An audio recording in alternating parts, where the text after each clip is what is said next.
Kami dari Asrama Anak-Anak Yatim Teratak Cegah ingin mengucapkan ribuan terima kasih atas sumbangan iftar untuk kami pada hari ini.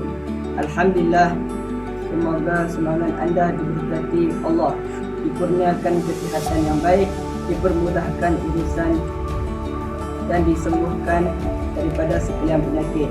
Semoga Allah menerima doa kami untuk para penyumbang sunat.